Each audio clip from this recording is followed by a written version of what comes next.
Good day. Gosh, that's heavy. Oh, that's hail.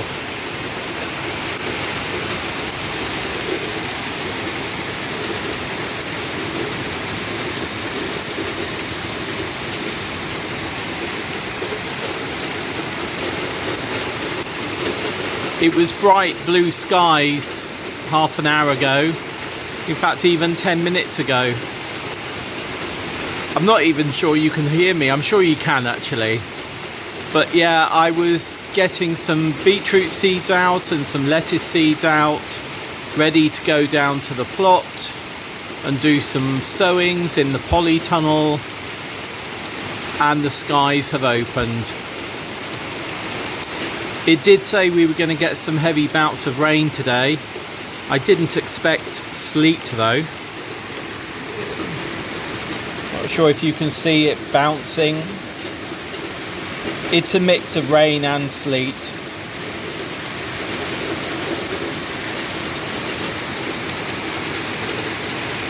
Gosh, that is so heavy though.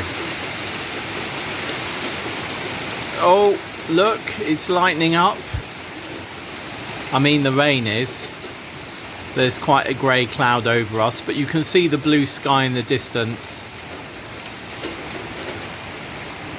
I am hoping that this will let up and I'll get to the polytunnel.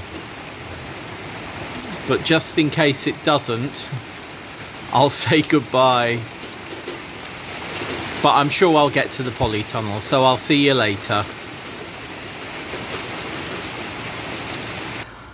Good day again. It's Tuesday and certainly it's changeable weather. So we had all of that rain and that hail, then we had glorious sunshine. I thought, right, okay Paul, get changed, get down to the plot, do some sowing. And by the time I was coming in the gate, it was spitting with rain again. And actually, you know what, I feel a little bit damp. I should have something else on rather than this. This itself is a little bit damp now. And I feel a little bit chilly as well, but I'll be fine. I'm not going to get cold to my core. I wouldn't be silly to do that. Not when there's an option of going home and having a cup of tea. So no, I'm not going to chill myself to the core. But what I am going to do is sow some more lettuce. Because of course last week our lettuce, I mean when you look at the weather today, last week our lettuce got absolutely frazzled. So I'm going to be sowing some more lettuce, and I'm also going to be sowing some more beetroot. The lettuce I'm going to be sowing 3 types. I've still got some Frisee de Beauregard, which came from Shaz of the Kingstone 8. Thanks very much, Shaz. They have done well for us previously, so I'm hoping for good things from those. I'm also doing Lollo Rosso, which is the sort of red leaf one, which has done well before. And I am sowing again Lobjoits Green, which I sowed, what was it, 4 weeks ago? And it either didn't come up, or it came up and was very red, or it didn't come up and I mistook it. What did come up, I mistook for outrageous lettuce. That's one of the trays that got frazzled last week. So yeah, Frisee de Beauregard, Lollo Rosso, and gosh, it's raining heavily again, as you can most probably hear, and the Lobjoits Green. In terms of beetroot, we direct sowed one of our beds outside. Oh, I'll put what date we direct sowed it here. But it really hasn't germinated well. The seed was old seed. Oh, there's Bobby Longlegs. Our cats have got long legs. The seed that I sowed in those beds was pretty old seed, and even though I kept it in the fridge, I don't think it had been kept in the fridge before I began keeping it in the fridge, if you see what I mean. So what I'm sowing today is some bicores, which are sort of bog standard beetroot, Bietola da Orto. Bietola da Orto. So fingers crossed for those. And then from Tamar we've got Chioggia which is the wonderful white beetroot with red circles. So it's sort of red and white with circles in it, a bit like a sort of tree has rings of life in it. They've done well for us before, not so well last year I don't think, but have done well before. And what I'm doing is I'm not direct sowing them, I'm going to sow them into modules like Charles Dowding did. In fact, I didn't know about sowing them in modules before Charles Dowding showed us, I don't know, 4, 5, 6 years ago, something like that. So I'm going to put a link here to me sowing lettuce a few years ago, and also last year, and also me modular sowing beetroot last year as well. So I'm not going to show you what I'm doing because it's in those videos that I've already done, so you can link to those and look back on those, and I'll show you what we have at the end.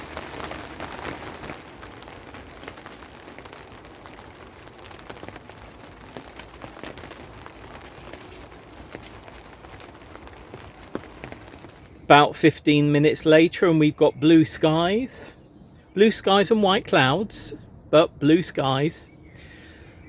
This is our Chioggia beetroot. That's the red and white concentric circles one. There's maybe 3, 4, 5 seeds in each of these modules, and these modules will be planted out as complete modules. So this will be planted out, this one will be planted out. None of the seedlings that come up in here will be pricked out. At the back here we've got the Bietola da Orto, which I assume is Italian. Not that my accent is very Italian, I'm sure. And then over here we've got lettuce. You can see that I've split the tray into 3. This is a half size standard seed tray. And at the front we have the Frisee de Beauregard, in the middle we have Lollo Rosso, and at the back we've got the Lobjoits Green. As I said, I'm not sure whether the Lobjoits Green germinated last time or whether it was the outrageous lettuce that germinated.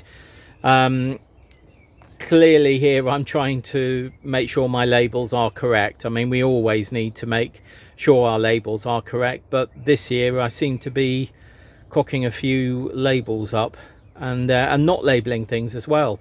I know what they are, but I can't necessarily remember the variety.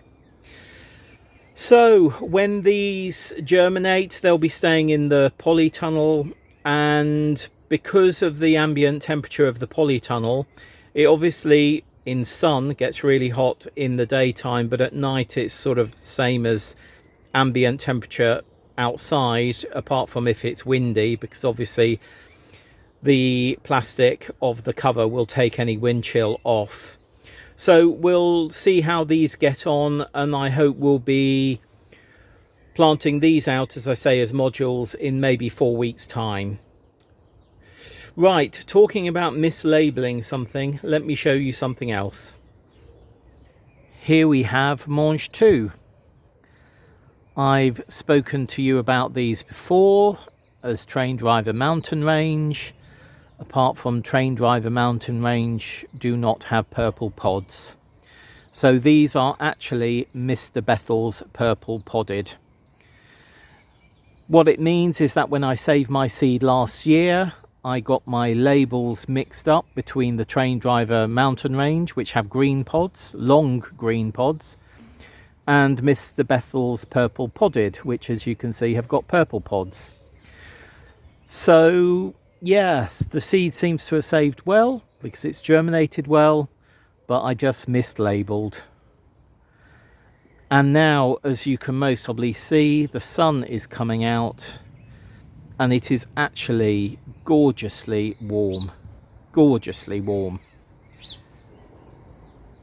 Yep, it's certainly warm in that sun, though also quite humid as well with the rain. Off to the right, you can't see it at the moment, there's another quite dark cloud coming our way, so I think we're going to have more rain in 15 or 20 minutes. We did have some thunder and lightning earlier. After that initial hail shower, after I turned the camera off, we had quite a lot of thunder and lightning. but I was making myself a coffee, so I didn't turn the camera back on. Certainly all this rain will do the beans an awful lot of good, and of course the brassicas that we planted the other day, and the tomatoes too.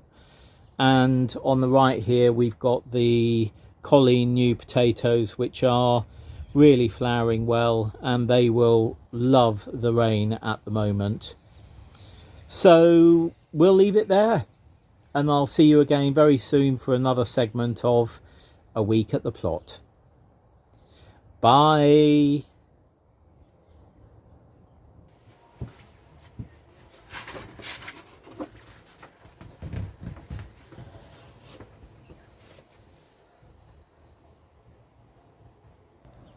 Good day. We had a lot of water yesterday, as you know, and we had more overnight as well. And of course with that comes the likelihood of slug and snail damage. If we come over here, we can see there's been a little bit on the Golden Gate over there, the Golden Gate beans, but not too much, which is good. You can see that there's still water nesting on top of, not nesting, nestling on top of the mesh of these brassicas. But what I thought we'd do today, considering how dry we saw some of the beds were a week or so ago, is just see how far that rain has penetrated. So I'm going to have a look in this bed, which was particularly dry.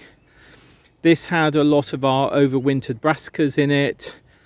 The broad beans that you can see there are the ones that I took out last week and have left here just so that any ladybirds could get away before they go onto the compost heap.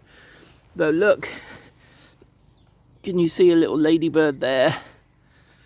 And a slug. So yeah, those can go onto the compost heap. But I'm just going to have a look in that area there. And I think we'll also have a look in that area over there, how far the rain has penetrated. We obviously hope it's gone down quite a way. Let's have a look. So this was bone dry.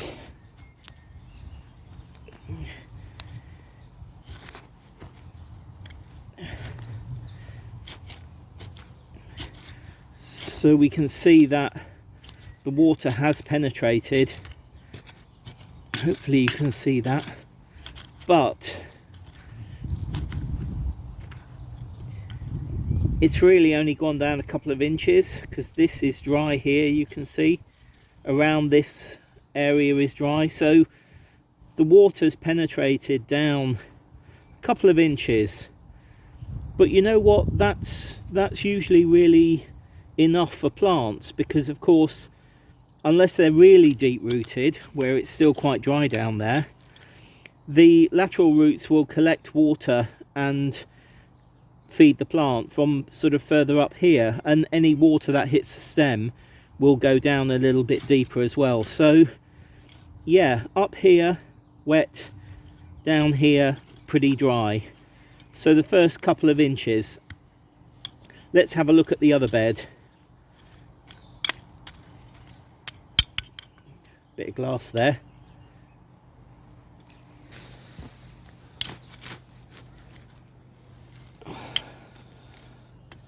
See, that's very dry. Yeah. Look, I mean, hardly hit this one at all. Interestingly, look at that. If I just take the surface off, you can see how a bit damper there. You see how dry it is. Interestingly, this is a no dig bed. Yeah, that's just dry. Look at that, that's just dry. So in this no dig, I mean, what I mean by, you know, this has been forked over, but not recently. And that's dry, where the bed that we've just been looking at with the brassicas, that had a really good forking twice last year, before the tomatoes went in, and then before the brassicas went in. Interesting. But yeah, you can see in this one, look, that's pretty dry. And that's only, maybe it's just gone down half an inch. Let's scrape it off. Yeah, half an inch. So even though we had all of that water yesterday, where has it gone? So quite a difference there between those two beds. I've tried another of the beds, one just at the back here, which we have worked on recently and forked over deeper, and certainly the water has penetrated quite a bit more. So yeah, interesting.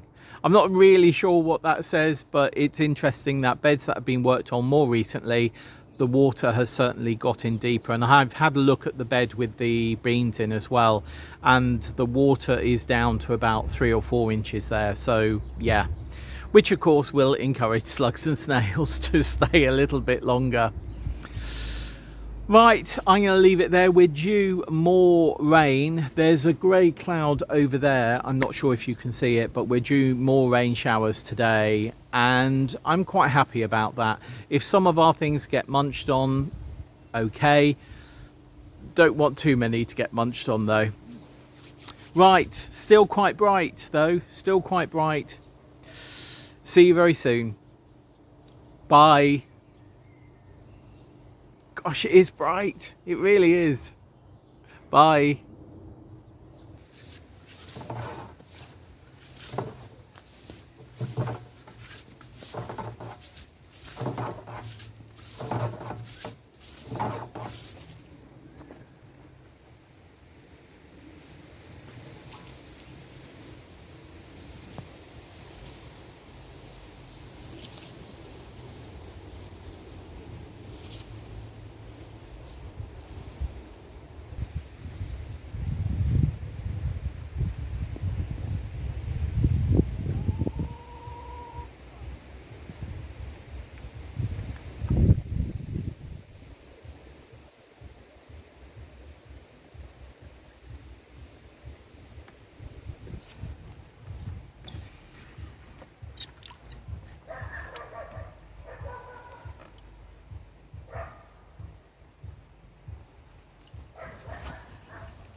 Good day.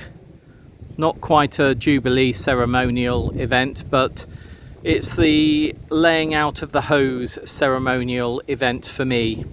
An annual event. The first time I use our hose each year, I lay it out fully. It goes from the tap right up to the path, and then it loops its way back a bit and then goes back up, and the sprayer part goes into the blue water tank. Each time I use the hose, I have to unwind the whole thing. I don't have one of those hose wheelie wind up things, and this suits me fine actually. And what I do is I go along the hose length and check that there are no leaks, no holes. And also I check, oh hello Mr. Magpie, I check that the connector to the tap isn't leaking either, and there's just a few drips coming out occasionally, so that's okay. So I'm very happy that there's no damage in the hose. This white marker is a marker so that I know that when I drag the hose down, if I leave this white marker here, I've got enough hose to get to the standpoint where the tap is. So yeah, that's why I have this marker here. But I'm glad to say that we've got no leaks, no holes, so our hose is good for another year, fingers crossed. Right, I'm going to leave it there, but if you're getting out your hose, then do check there are no holes in it, or if there are, then you can use various tapes like this to seal them up, though this isn't a hole, as I say, it's a marker. And of course, if you're doing the same for your watering cans, or you can do the same for your watering cans as well, I do notice that one of our watering cans is beginning to crack, so I'm thinking about how we replace that plastic watering can with something that is more sustainable.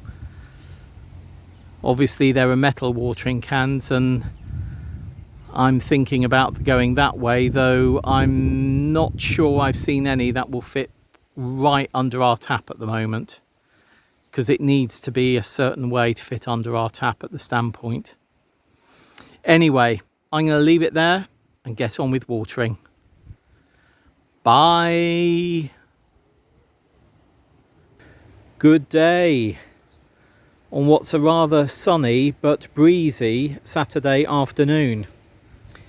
And I've decided today I'm going to start sorting out these beds, giving them a weed at least and tidying them up. I've been doing quite a lot of tidying over the last couple of days, which will most probably come on to next week, including sort of trimming down areas like here.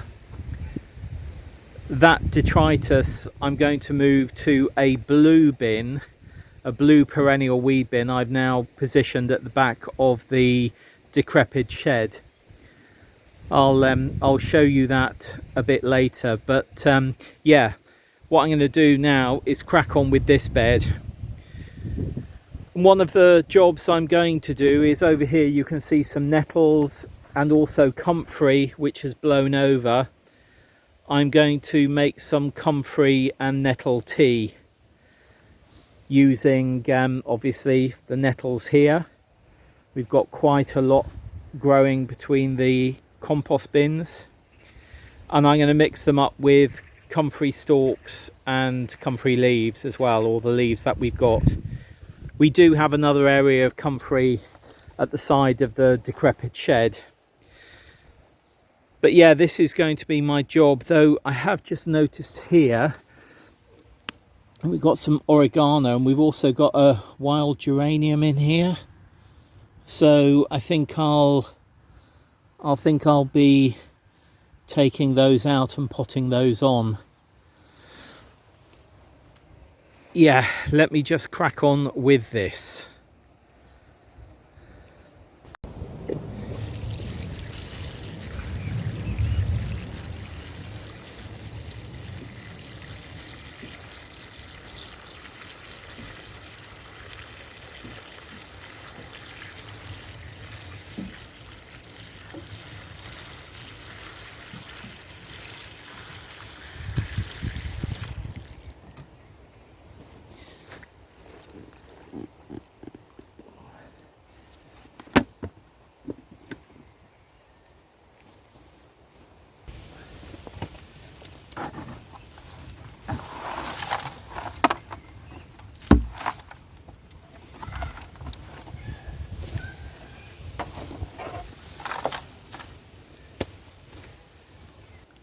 As they say in cricket, rain stops play. I guess they say that in tennis and other sports like that as well.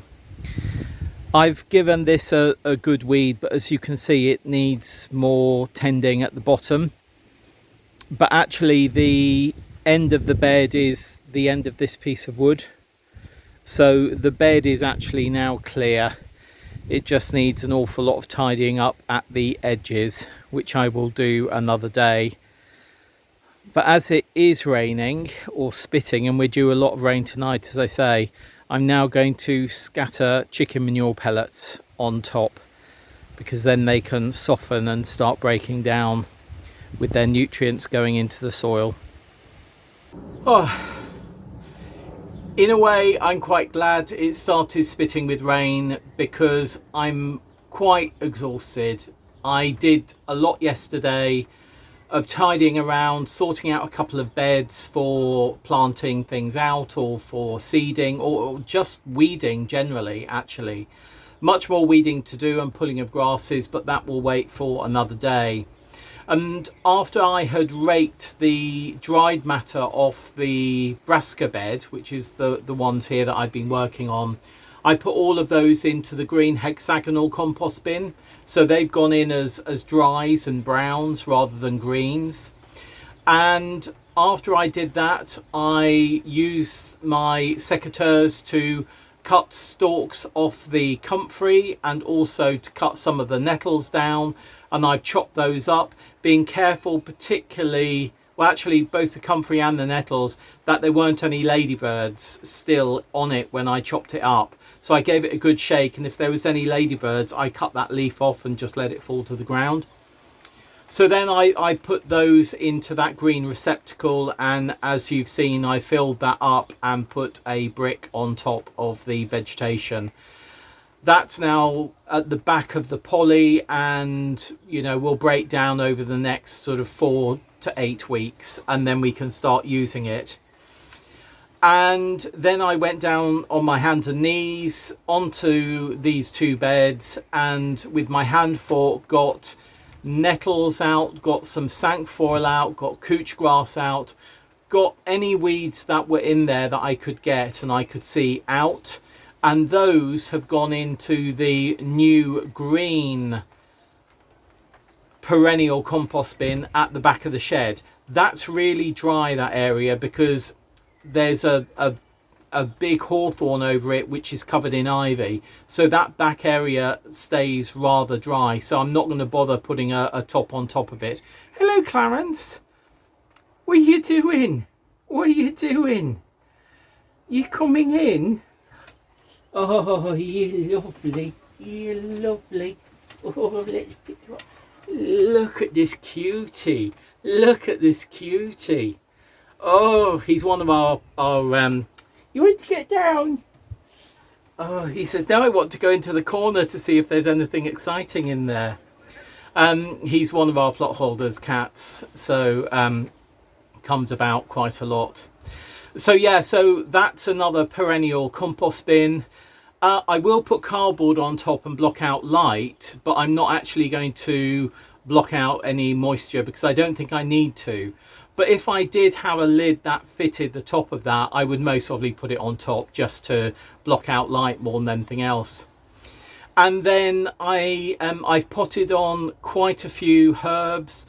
I'm not sure whether that's oregano. Did I say thyme? It's either oregano or marjoram, I'm not sure. But I've potted up a few of those for the Hanwell Carnival. And I potted up some of the comfrey, because when I pulled the stalks of comfrey, the growing end, have I said this? I can't remember. The growing end, I put that into compost in pots and hope that they will grow. And some will be for us at our next abode, and others will go to the Hanwell Carnival. Clara's just sitting here now, just watching me. So it's been quite a busy day, and then I put the chicken manure pellets on top. I did mention about going for something which is more sustainable and ethical last week, other than chicken manure pellets. What I was saying by that is, even though our chicken manure pellets are organic and come from the organic rearing and nurturing of chickens, mainly for eggs and obviously for meat as well, if chickens are male, if chicks are male, they're not kept because they can't lay eggs, you know. So unfortunately they're macerated in huge blades, alive. They are also gassed with argon gas. So when I was saying about being more sustainable and more ethical, it was more about that I was thinking of than the actual poo side of things. So just to clear that up. And Susie has said also about seaweed, that actually an awful lot of seaweed fertilizer is actually pillaging of seas. I mean, in Guernsey we get an awful lot of it washed up on the shores after a storm, and I know that the seaweed fertilizer that comes from Guernsey is made from that rather than harvested from the seabed. But yeah, this is going to be the last segment of this week's A Week at the Plot. I'm going to have a day off tomorrow, which is Sunday, and I think this one has been a bit rambling and a bit odd, but I hope you don't mind. And I'm at 5 minutes already just on this to camera segment, so yeah, I'm going to go. And I hope whatever you're growing on your plots or in your gardens or your growing spaces, it's doing well. As you know, here it's a bit mixed, but that's fine, that's fine. But now I am going to go home and have a cup of tea. I think I deserve it. I will see you very soon for another week of A Week at the Plot on YouTube, or further segments of A Week at the Plot as we go through the week on Planet Vegetaria. See you very soon. Bye. Oh, I can hear a street party has started, a Jubilee street party. Oh, there we are. Bye.